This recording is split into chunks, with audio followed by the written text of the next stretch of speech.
আমার আলাদিন। জাবিন ফোরকান। সূচনা পর্ব। তুমি আমার গলায় ইরাম আপুকে ঝুলিয়ে দিতে পারো না মন উনি আমার থেকে 7 বছরের বড়।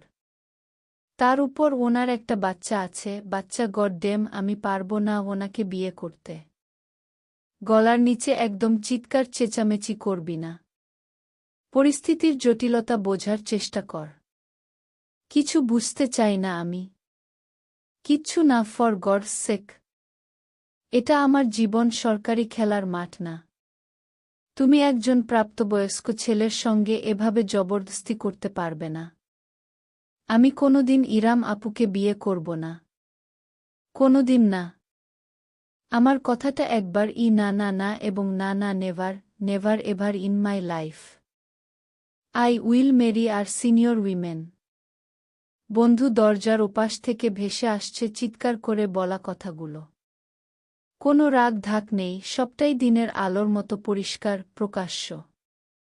ডাইনিং টেবিলের পাশে চেয়ারে নিশ্চুপ বসে আছে ইরাম। সামনে দুটো স্যান্ডউইচ এবং কফি রাখা। খাবার আর গলা দিয়ে নামবে না তার। এবার কিছুটা ভাঙচুরের শব্দ আসছে। বাড়ির আদরের দুলাল হয়তো নিজের রাগ চট বস্তুর উপর মেটাচ্ছে। অস্বাভাবিক নয়, ভীষণ স্বাভাবিক প্রতিক্রিয়া। তার জায়গায় ইরাম থাকলে হয়তো এমনটাই করত, কে বলতে পারে। তুই শুনবি না তোর মায়ের কথা, আমি জীবনে তোর কাছে কিছুই চাইনি। তুই আমার এই একটা ইচ্ছা পূরণ করতে পারবি না। ইচ্ছারও তো একটা লিমিট থাকে মম। এবার শব্দগুলো এতটা জোরে হচ্ছে যে স্পষ্টভাবে শোনা যাচ্ছে। এরাম চেয়ারে আর স্থির বসে থাকতে পারল না। হুট করে উঠে গেল। লিভিং রুমের সোফায় গরম গদিতে একটি তোয়ালে বিছিয়ে ছোট্ট নিষ্পাপ প্রাণীটিকে শুনিয়ে রেখেছে সে। বেগুনি রঙের কাঁথায় গুডানো তুচ্ছ প্রায় এক অস্তিত্ব। মোমের মতন নরম শরীর, গোলাপ রাঙ্গা মুখ, চোখ দুটো বন্ধ। যখন খোলা থাকে তখন তাতে এক আকাশ সমান মায়া খেলা করে। এরাম চুপটি করে নিজের অংশ, নিজের সন্তানের কাছে বসল। আলতো হাতে হাতের দুটো আঙ্গুল নগণ্য শিশুটির 2 কানে ঠেকাল, যেন ঘুমন্ত অবস্থায় কিছুটি শুনতে না পায় সে। জননী জীবনের নরক যে তার প্রাপ্য নয়। 3 মাস আগে। মা নারী শব্দের অলঙ্কার, একজন নারীর জীবনের শ্রেষ্ঠ অর্জন, অমোঘ পরিপূর্ণতা। এতদিন এই শব্দটাকে শুধু পড়া হয়েছে, ডাকা হয়েছে, তবে কোনোদিন অনুভব করা হয়নি। আজ মাতৃত্বের প্রবল জোয়ারে ভেসে গিয়েছে ইরানের হৃদযাঙ্গন। দুপুরের দিকে ডেলিভারি হয়েছে তার, এখন সন্ধ্যাবেলা। হাসপাতালের কেবিনের শীতল বাতাস আরামদায়ক চাদরে ঘুরিয়ে রেখেছে তাকে। মাত্রই দীর্ঘ এক ঘুম পেরিয়ে জেগে উঠেছে সে। বর্তমানে একদৃষ্টে তাকিয়ে আছে বিছানার ঠিক পাশে লাগোয়া বেসিনেটে রাখা নবজাতকের দিকে। চেয়ে আছে সে, চোখ ফেরাতে পারছে না। যতবার দেখছে ততবার তার বুকটা আবেগের স্রোতে পূর্ণ হচ্ছে। একটা সময় নিজেকে আর রুখতে পারল না ইরাম। দুহাতে ভর দিয়ে উঠে দাঁড়িয়ে ধীরে ধীরে বেসিনেটের কাছে গেল। রুমে কোনো নার্স নেই, ব্যাপারটা অদ্ভুত লাগলেও কেমন কিছু ভাবল না। তার সকল চিন্তা জোরে রয়েছে ভূমিষ্ঠ হওয়া সন্তান। বেসিনেটের ভেতরে থেকে ছোট ছোট হাত পা তাড়ছে নবজাতক। সাদা নরম তোয়ালেতে মোড়ানো নাজুক শরীরখানি তার। টকটকে লাল দুটো কান এবং নাক, চোখের পাতা আধঘোলা ত্বকের বর্ণটা লালচে। যেন দারুণ সুখে কিছু একটা নেচে উঠল ইরানের মাঝে। কাপা কাপা দুহাত বাড়িয়ে অতি সাবধানে নবজাতককে তুলে নীল নিজের বুকে।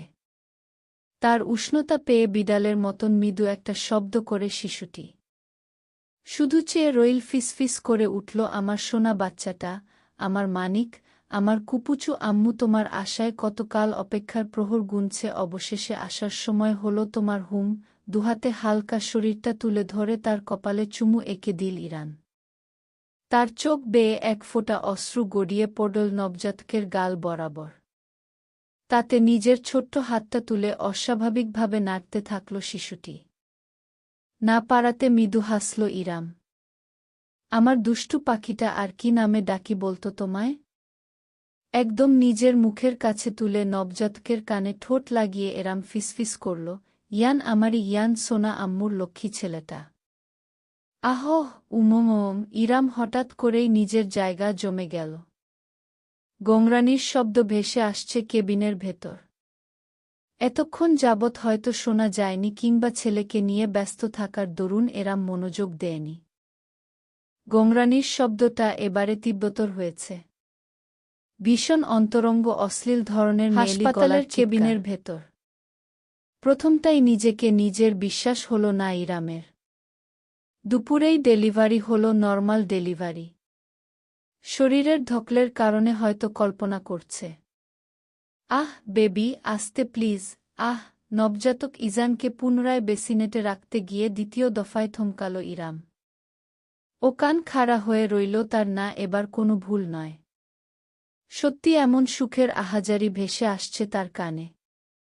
কিন্তু ঠিক কেবিনের ভেতর থেকে নয়, শব্দের উৎসটা কান পেতে খেয়াল করতে এরাম বুঝতে পারল কেবিনের সঙ্গে লাগোয়া বারান্দা থেকে এমন এসব ধ্বনির উৎপত্তি। রাগের সীমা ছড়িয়ে গেল তার। কার এত বড় দুঃসাহ হচ্ছে একজন পেশেন্টের কেবিনের ভেতর এমন অশ্লীল কর্মকাণ্ড করতে পারে। ছেলেকে বুকে চেপে রেখে ধীর পায়ে এগিয়ে গেল ইরাম সাবধানে ভঙ্গিতে।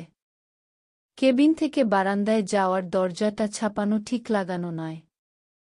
গৌরানির শব্দ আরও পরিষ্কারভাবে কানে আসছে এবার, সঙ্গে ভারী নিঃশ্বাস প্রশ্বাসের আওয়াজ। একদম কিনারায় এসে থামল ইরাম। ঠাস করে দরজা খুলে ঢুকে যেতে কেমন যেন সংকোচ হচ্ছে তার, যদিও মূল সংকোচ বারান্দায় উপভোগে ব্যস্ত থাকা যুবলের করা উচিত। কোনো ওয়ার্ড বয় আর নার্সকে একসাথে দেখলে একটুও অবাক হবে না ইরাম। বুকে তার নিজের বাচ্চা, তাই এক মুহূর্ত দ্বিধা করলেও হৃদয়ের প্রবল এক সন্দেহ থেকে দরজাটা নিঃশব্দে হালকা ঠেলে ভেতরে উকি দিল সে। সন্ধ্যা হয়ে গিয়েছে, বারান্দা রেলিংয়ের বদলে থাই গ্লাস দিয়ে বাঁধানো। তাই প্রথমটাই কিছু নজরে এলো না ইরামের। চোখ পিটপিট করে ভালোমতো তাকাতে তার হৃদস্পন্দন ক্ষণিকের জন্য থমকে গেল, দৃষ্টি প্রসারিত হয়ে রইল ফুটবলের মতন। বারান্দায় দেয়ালের সঙ্গে লেপ্টে দাঁড়িয়ে আছে ইরানের যুবতী মেয়েটির একটি পা তুলে রাখা, সামনে দাঁড়ানো পুরুষটির কোমরে জড়িয়ে ধরে রেখেছে। তারা একে অপরের শরীরকে নার্সের পোশাকের নিম্নাংশ অগোছালো, ঠিক তেমনভাবেই পুরুষটির পরনের শার্টের বোতাম খোলা আছে। মুখের ঘামের ফোঁটা গড়াচ্ছে মেয়েটির ঘাড়ে মুখ গুজে। উভয় তীর তীর করে কেঁপে উঠছে নিজেদের অভিসারের গভীরত্বে। ইরাম অবাক হল না, সরেও গেল না, শুধু স্থির দাঁড়িয়ে থাকল নিষ্প্রাণ এক পুতুলের মতন। তার বুকে কুইকুই করে উঠল ইজান। অথচ নব্য জননী সেই শব্দটুকু শুনতে পেল না। তার দুই নয়ন আবদ্ধ এক যুগলের অভিসার পানে। যেখানে থাকা পুরুষটি তার স্বামী, তার সন্তানের জন্মদাতা পিতা অরণ্য মির্জা সওদাগর। ইরাম যে দরজায় এসে দাঁড়িয়েছে সেটা অরণ্য টের পেয়েছে। লোকটা তার গায়ের গন্ধ অবধি কিভাবে যেন শুকে ফেলে। নার্সের ঘাড়ে গুজে রাখা মুখটা সে সামান্য একটু তুলল, এক জোড়া শকুনের দৃষ্টি মিলিত হল ইরানের সঙ্গে। অরণ্যর অসম্ভব সুদর্শন মুখমণ্ডল জুড়ে ঘামের ফোঁটা চিকচিক করছে। মুক্তার দানার মতন উজ্জ্বল ফর্সা ত্বকে অভিসারের তথ্যতায় ফুটে উঠছে লালচে বর্ণ ধারণ করেছে। চোখ জোড়া কালোই, তবে তাতে জল জল করছে এক জনমের ক্ষুধা। সরাসরি ইরানের দিকে তাকিয়ে নার্সের শরীরে আরও গভীরভাবে ঢুকল সে। তার গভীরতম ছোঁয়ায় উন্মাদ যুবতী নারী ঢলে পড়ল। কেঁপে উঠে থামছে ধরল। আহ ইয়েস বেবি মাকমি, হা হা। অরণ্য ঠোঁটে তির্যক হাসি ফুটিয়ে নার্সের ঠোঁট জোড়া দথল করে নীল। চুম্বন নয়, রীতিমতো কামড়ে ধরল বহুদিন যাবত ক্ষুধার্ত থাকা হাজেনার মতন। আর দেখতে পারল না ইরাম। তাড়াতাড়ি করে সে বারান্দা ছেড়ে কেবিনের ভেতর চলে এল। কোনমতে হাতের কাঁপুনি ঠেকিয়ে ছোট্ট ইজানকে সেই পুনরায় বেসিনেটে রেখে দিল। অতঃপর নিজের বিছানা ধপাস করে বসে রইল রোবটের মতন। ঠিক কতটা সময় একইভাবে পার হল ঠাওয়ার করতে পারল না সে। মাথার ভেতর করে তার ভারী নিঃশ্বাস ফেলছে, বুকটা চেপে আসছে ব্যথায়।